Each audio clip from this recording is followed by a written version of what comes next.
Hello friends, मैं देवेन आर्य। आज हम बात करेंगे नरेशन के बारे में। नरेशन जो कि इंग्लिश ग्रामर का बहुत इंपॉर्टेंट टॉपिक होता है और बहुत दिनों से स्टूडेंट बोल रहे हैं कि सर नरेशन के ऊपर वीडियो बनाइए। तो नरेशन को आज हम समझने का प्रयास करेंगे। सबसे पहले नरेशन को हम हिंदी में क्या बोलते हैं? नरेशन को हम हिंदी में बोलते हैं कथन। क्या कहा जाता है इसको? कथन। अब नरेशन के दो पार्ट होते हैं, एक डायरेक्ट स्पीच होती है, एक इनडायरेक्ट स्पीच होती है। डायरेक्ट स्पीच जिसमें वक्ता की बात को जो कहते हो उसी के शब्दों में कहा जाता है, उसको डायरेक्ट स्पीच कहते हैं। और जब वक्ता की बात को हम अपने शब्दों में कहते हैं तो उसको इनडायरेक्ट स्पीच कहा जाता है। अब डायरेक्ट स्पीच में हम देख लेते हैं, एक वाक्य हमारे पास, Ram says to me, Ram मुझसे कहता है आई एम रोहित, कि मैं रोहित हूँ। ठीक है, तो ये बात क्या है? राम ने खुद कही और राम के खुद के शब्दों को हमने ऐसा कैसा बता दिया। अब यदि हम इसे इनडायरेक्ट स्पीच में यदि अपने शब्दों में हम बोलेंगे तो इसको हम ऐसे बोलेंगे कि Ram tells me that he is Rohit. Ram मुझसे कहता है या राम ने मुझसे कहा कि वह रोहित है। तो हमने क्या कहाँ पर चेंजेस किए? सबसे पहले तो हमने सेज टू को टेल्स में चेंज कर दिया। इसके बाद हमने दोनों सेंटेंस को दैट से जोड़ा और इसके बाद हमने क्या किया, ये जो आई लिखा था इसको ही किया और यहाँ पर एम लिखा था इसको एज किया।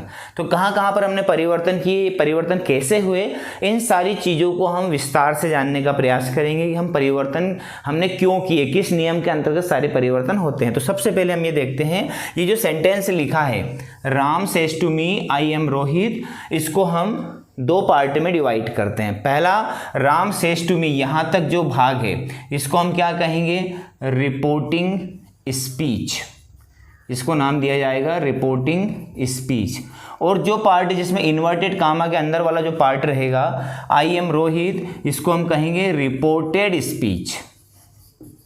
Reported speech. अब हमने चेंजेस आप देख सकते हैं दोनों जगह पर किए हैं। और जो ये रिपोर्टेड स्पीच का सेंटेंस है, इसकी जो वर्ब है, जैसे इसमें इज एम आर रह सकता है, वाज वेयर हो सकता है, हैज ए हो सकता है, इसको हम कहेंगे वर्ब ऑफ रिपोर्टेड स्पीच। तो कितने भाग हो गए? पहला हो गया ये वाला भाग जिसमें हम इसको रिपोर्टिंग स्पीच कहते हैं। दूसरा भाग हो गया इसको हम रिपोर्टेड स्पीच कहते हैं। और इस रिपोर्टेड स्पीच वाले सेंटेंस की वर्ब को हम वर्ब ऑफ रिपोर्टेड स्पीच कहेंगे। तो हमने ये सारे परिवर्तन कैसे किए इसको हम ऐसे जानेंगे। सबसे पहले आपको करना क्या है कि राम सेज टू मी, जब भी आपके रिपोर्टिंग स्पीच वाले सेंटेंस में सब्जेक्ट राम है और यदि ऑब्जेक्ट हो, है ना, उसके सामने यदि ऑब्जेक्ट हो, जैसे राम के साथ में कोई दूसरा ऑब्जेक्ट आता है तो आपको हमेशा इस प्रकार से फॉलो करना है। से को आपको टेल में बदल देना है, सेज को आपको टेल्स में बदल देना है और सेड को आपको टोल्ड में बदल देना है। ठीक है, ये कब करना है? पहला रूल क्या हो गया कि जब भी आपकी रिपोर्टिंग स्पीच वाले सेंटेंस में सब्जेक्ट के साथ साथ ऑब्जेक्ट भी हो तो आपको क्या करना है? से को टेल में बदलना है, सेज को टेल से बदलना है, सेड को टोल्ड में बदलना है। इतना आपने कर लिया। इसके आगे हम चलते हैं तो इसके आगे आपको क्या करना है? इसके आगे आपको दोनों सेंटेंस को दैट से जोड़ना है। किससे जोड़ना है? दैट एक कंजक्शन होता है, इससे हमने जोड़ दिया। मतलब इतना आपको समझ में आ गया कि हमारे पास में राम सेज टू मी के में क्या था? ऑब्जेक्ट था, इसलिए हमने राम सेज को राम टेल्स में चेंज कर दिया, दैट से सेंटेंस को जोड़ दिया। अब हम क्या करेंगे? जो रिपोर्टेड स्पीच वाला सेंटेंस है इसके सब्जेक्ट को देखेंगे। इसका सब्जेक्ट कौन है? आई है। ठीक है, और इसकी वर्ब क्या लगी? आई के साथ एम लगी। लेकिन हमने यहाँ पर क्या किया? उसको इनडायरेक्ट स्पीच में क्या बना दिया? उसको ही और इज बना दिया। अभी कैसे बना दिया? तो इसके लिए एक फार्मूले का आपको इस्तेमाल करना है, जिसको हम बोलते हैं सन फार्मूला। ठीक है, सन फार्मूला यानी कि आपको क्या करना है? यदि यहाँ पर सन फार्मूले के ठीक नीचे 1 2 3 लिखना आपको। ठीक, अब इस फार्मूले को हम पूरा आपके सामने एक्सप्लेन करेंगे। सन फार्मूला ये कहता है कि यदि आपके रिपोर्टेड स्पीच का सब्जेक्ट फर्स्ट पर्सन हो, फर्स्ट पर्सन पे पहले देख लीजिए कौन कौन होते हैं। फर्स्ट पर्सन में कौन कौन होता है? आई और वी होता है। ठीक है, सेकेंड पर्सन में कौन कौन होता है? सेकेंड पर्सन में यू होता है। और थर्ड पर्सन में कौन कौन होता है? थर्ड पर्सन में यदि किसी का नाम हो, है ना, दे हो, ही हो, शी हो या इट हो, ये सब किस में आते हैं? थर्ड पर्सन में। ये भी याद रखिएगा, साथ में सन फार्मूला भी याद रखिएगा आप। तो सबसे पहले हम क्या करेंगे? यदि आपके रिपोर्टेड स्पीच में फर्स्ट पर्सन है, ये पे लिखा है ना फर्स्ट वन, है ना, यदि फर्स्ट पर्सन है तो उसे रिपोर्टिंग स्पीच के सब्जेक्ट यानी राम के आधार पर चेंज करना है। अब यहाँ पर आई फर्स्ट पर्सन लिखा ना हमने, आई और भी फर्स्ट पर्सन में आते, तो आई फर्स्ट पर्सन है इसलिए हमने उसे रिपोर्टिंग स्पीच के सब्जेक्ट के अनुसार चेंज चेंज किया। अब सब्जेक्ट के अनुसार चेंज किया तो हमने राम एक लड़के का नाम है इसलिए हमने यहाँ पर क्या लगा दिया, ही लगा दिया। क्या लगाया हमने, ही लगाया। क्यों लगाया, यदि किसी लड़की का नाम होता तो हम यहाँ पर शी लगाते। तो ये फर्स्ट पर्सन है इसलिए हम इसको किसके आधार पर चेंज करेंगे, इसको हम रिपोर्टिंग स्पीच के सब्जेक्ट के आधार पर चेंज करेंगे, क्योंकि ये हमारा फार्मूला है फर्स्ट पर्सन हो तो सब्जेक्ट के अनुसार। यदि यहाँ पर यू होता, सेकेंड पर्सन होता, तो हम ऑब्जेक्ट के अनुसार, कौन सा ऑब्जेक्ट, रिपोर्टिंग स्पीच का ऑब्जेक्ट यानी कि मी के आधार पर चेंज करते। अब पर्सन के अपने अपने केस भी हो सकते हैं। आपको ये भी समझने में आना चाहिए कि ही लगाना है या हिम लगाना है, हिज लगाना है, हर लगाना है, यू लगाना, देम लगाना है, देयर लगाना, तो उनके भी अलग अलग केसेस होते हैं। ठीक है, अब वो सारे केसेस कैसे होते हैं उसके बारे में हम डिटेल से जान लेते हैं, उसके बाद आपको नरेशन बहुत अच्छे से समझ में आ जाएगी। ठीक है, तो हम जानेंगे first person, second person, third person के भिन्न भिन्न। तो फ्रेंड्स, जैसा कि आपको पता है नरेशन समझने के लिए सब्जेक्ट के जो केसेस हैं उनको जानना बहुत ज़रूरी है। सब्जेक्ट के केसेस क्या है तो उसके लिए मैं पूरा चार्ट आपके लिए बना के लाया हूँ। आपको करना क्या है कि जैसे हमने अभी पढ़ा सन फार्मूला, कि सन फार्मूले के अंतर्गत आपको क्या करना है कि जो पर्सन है उनके सब्जेक्ट को चेंज करना है। अब ये देख लेते हैं हम सबसे पहले कि जो पर्सन होते हैं वो 3 प्रकार के होते हैं, फर्स्ट पर्सन, सेकेंड पर्सन और थर्ड पर्सन। और उनके जो केसेस होते हैं वो भी 3 प्रकार के केसेस होते हैं। केसेस का अर्थ ये होता है कि कोई भी सब्जेक्ट अपने 3 रूप में से किसी एक रूप में रह सकता है। यदि आई और वी की बात करें जो फर्स्ट पर्सन है तो इनका जो सब्जेक्टिव केस होता है वो आई और वी ही होता है। मतलब आई वी का सब्जेक्टिव केस आई वी होता है। ठीक, इनका पॉजिटिव केस, आई का पॉजिटिव केस माई होता है, वी का पॉजिटिव केस आर होता है। उसी प्रकार आई का ऑब्जेक्टिव केस मी होता है और आई का जो है वी का ऑब्जेक्टिव केस अस होता है। तो यहाँ पर फर्स्ट पर्सन की बात करें तो हमको तीनों केस याद होने चाहिए। क्यों याद होने चाहिए, क्योंकि जब भी हम डायरेक्ट से इनडायरेक्ट स्पीच में उसको चेंज करेंगे तो जो आपकी रिपोर्टेड स्पीच है उसका जो सेंटेंस है उसमें जो पर्सन रहेगा उसको रिपोर्टिंग स्पीच के पर्सन के केस के अनुसार चेंज करना पड़ेगा। उसको भी हम उदाहरण के साथ समझेंगे, लेकिन पहले इस चार्ट को समझना बहुत जरूरी है। आई का सब्जेक्टिव केस आई होता है, पॉजिटिव केस माई होता है, ऑब्जेक्टिव केस मी होता है, वी का पॉजिटिव आर होता है और ऑब्जेक्टिव अस होता है। उसी प्रकार यू जो कि सेकंड पर्सन है इसका सब्जेक्टिव केस और ऑब्जेक्टिव केस सेम रहता है, सिर्फ आपको पॉजिटिव केस याद रखना है कि यूर होता है।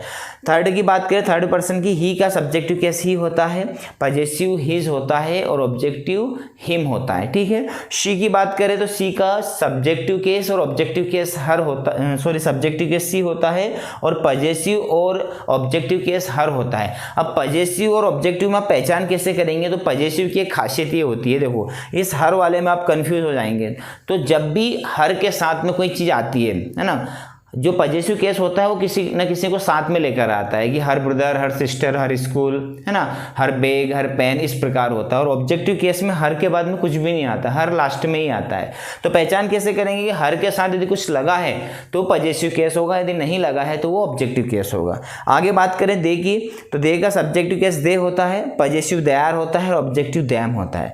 लास्ट में हम बात कर लेते किसी का नाम है, लड़के का नाम है तो ही, लड़की का नाम है तो शी। ठीक है, और उसी प्रकार ही और शी का जैसे ऊपर हमने देखा उसी प्रकार इनके केसेस चेंज हो जाएंगे। ही का हिज हो जाएगा, हिम हो जाएगा और शी का हर और हर हो जाएगा। ठीक है, तो यहाँ पर हमने केस की स्टडी कर ली कि कोई भी पर्सन अपने 3 केस में से किसी एक केस में रह सकता है। अब इनकी आवश्यकता हमको कहाँ पर महसूस होगी तो देख लेते हैं। इनकी आवश्यकता हमको महसूस होगी यहाँ पर जब हम सेंटेंस को चेंज करेंगे। अब चाहे तो इसका स्क्रीनशॉट ले सकते हैं। देखो क्या करेंगे, हमारे पास मान लो कोई सेंटेंस आया है, सेंटेंस आपके पास राधा सेज टू मी। ठीक, यहाँ पर लिखा हमने, इसके बाद में यहाँ पे छोटा सा कॉमा रहेगा और इन्वर्टेड कॉमा के अंदर आगे वाला सेंटेंस रहेगा, Radha says to me you are a good man. ठीक है, ये इन्वर्टेड कॉमा में और लास्ट में फुल स्टॉप। तो Radha says to me you are a good man. अब हम सबसे पहले हमने सन फार्मूला देखा है। सन फार्मूले के आधार पर आपको पहले ही बता दिया मैंने, ये फार्मूला आप अपने दिमाग में रखना। सन फार्मूले के आधार पर हमको पर्सन चेंज करना है। यदि फर्स्ट पर्सन होगा तो सब्जेक्ट के अनुसार, यहाँ पर फर्स्ट पर्सन होगा तो सब्जेक्ट के अनुसार यानी कि राधा के अनुसार, यहाँ पर सेकेंड पर्सन होगा तो ऑब्जेक्ट यानी कि ये वाली चीज़ जो भी यहाँ पर रहेगी, मी रहेगा या किसी का नाम रहेगा उसके अनुसार, और थर्ड पर्सन होगा तो उसमें नो चेंज, कुछ भी चेंज नहीं करना है। ठीक है, तो अब पर्सन समझ गए होंगे आप। तो उसके आधार पर सन फार्मूला यदि आप याद रखेंगे तो बहुत इजीली बना देंगे। तो देखिए कैसे बनाएंगे सेंटेंस को, राधा है ना, डायरेक्ट से डायरेक्ट स्पीच में कैसे बनाएंगे। राधा, सबसे पहले हमारा नियम ही कहता है कि यदि यहाँ पर ऑब्जेक्ट है तो सेज को हमने किस में चेंज कर दिया, टेल्स मी कर दिया, दैट से दोनों सेंटेंस को जोड़ दिया। अगला नियम आता है अब हमारे सामने यहाँ पर कि ये रिपोर्टेड स्पीच का जो सब्जेक्ट है वो इस सन फार्मूले के आधार पर चेंज होगा। अब यहाँ पर सब्जेक्ट है सेकंड पर्सन यू, तो यहाँ पर क्या लिखा है, सेकंड पर्सन यानी कि ऑब्जेक्ट के अनुसार। किसके ऑब्जेक्ट के अनुसार, इस वाले सेंटेंस के रिपोर्टिंग स्पीच के ऑब्जेक्ट के अनुसार यानी मी के अनुसार। अब इस चार्ट की हमको यहाँ पर जरूरत पड़ेगी। ये मी अपने जिस केस में है ना, ये यू भी अपने उसी केस में जाएगा। तो मी अपने ऑब्जेक्टिव केस में है, अब यू का ऑब्जेक्टिव केस क्या होता है, यू का ऑब्जेक्टिव केस यू होता है ना। तो अब हम क्या करेंगे, यहाँ पर यू अपने जिस केस में है मी को भी उसी केस में लेकर आएंगे। क्यों, क्योंकि नियम ये कहता है कि सेकंड पर्सन यदि है तो ऑब्जेक्ट के अनुसार। तो यहाँ पर जो यू है ये मी बन जाएगा, लेकिन मी बनेगा किस केस में, जिस केस में यू है। ठीक है, मी किस केस में बनेगा, जिस केस में यू है। अब यू अपने कौन से केस में, अभी हमने देखा था कि यू का सब्जेक्टिव केस यू होता है ना, पॉजेसिव केस योर होता है और ऑब्जेक्टिव केस भी यू होता है। तो अब यहाँ पर यू अपने सब्जेक्टिव केस में, जब भी सेंटेंस के स्टार्ट में कोई है ना प्रोनाउन आता है तो हमेशा अपने सब्जेक्टिव केस में ही रहता है, ये ध्यान रखिएगा आप। तो यू क्या है, यू अपने सब्जेक्टिव केस में, तो मी का सब्जेक्टिव केस क्या होता है, तो मी का सब्जेक्टिव केस अभी हमने देखा था आई, माई और मी, यानी ये जो मी है ये आई का ऑब्जेक्टिव केस है। तो अब हमको क्या करना पड़ेगा, इसका सब्जेक्टिव केस लेके आना पड़ेगा, क्या, आई। अब आई के साथ आर तो नहीं लगा सकते हैं, लगाना आपको am, I am a good man. तो फ्रेंड्स ऐसे हमने चेंज कर दिया। कैसे चेंज किया, हमारे पास में यहाँ पे सेकंड पर्सन था, सेकंड पर्सन अपने जिस केस में रहेगा वो ऑब्जेक्ट के अनुसार चेंज हो जाएगा और ऑब्जेक्ट जिस केस में है उसको इस सब्जेक्ट के केस में आना पड़ेगा। यानी यहाँ पर ये यू अपने सब्जेक्टिव केस में है तो मी का सब्जेक्टिव केस आई होता है, इसलिए हमने यहाँ पर आई लिखा और आई के साथ में आर नहीं लगा सकते, आई के साथ में हेल्पिंग वर्ब एम लगाना है और ये आपका सेंटेंस बन गया। तो डायरेक्ट स्पीच हमने डायरेक्ट से इनडायरेक्ट में बनाने के लिए किस रूल का सहारा लिया, हमने सन फार्मूले का सहारा लिया। साथ में हमने पर्सन को कैसे चेंज करना है इसके लिए एक चार्ट को देखा। ये चार्ट आप डेफिनेटली याद कीजिएगा, सारे केसेस आपको याद होने चाहिए, साथ में सन फार्मूला भी याद होना चाहिए।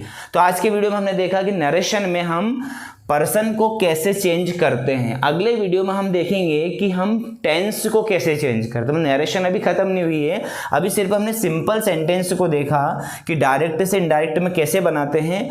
तो अब हम इसको अगले पार्ट में थोड़ा सा और डिफिकल्ट की तरफ चलेंगे और देखेंगे कि टेंस को कैसे चेंज करते हैं। ठीक है, तो अगले पार्ट में मिलते हैं। वीडियो यदि आपको पसंद आया तो लाइक जरूर कीजिएगा, चैनल को सब्सक्राइब कर लीजिएगा।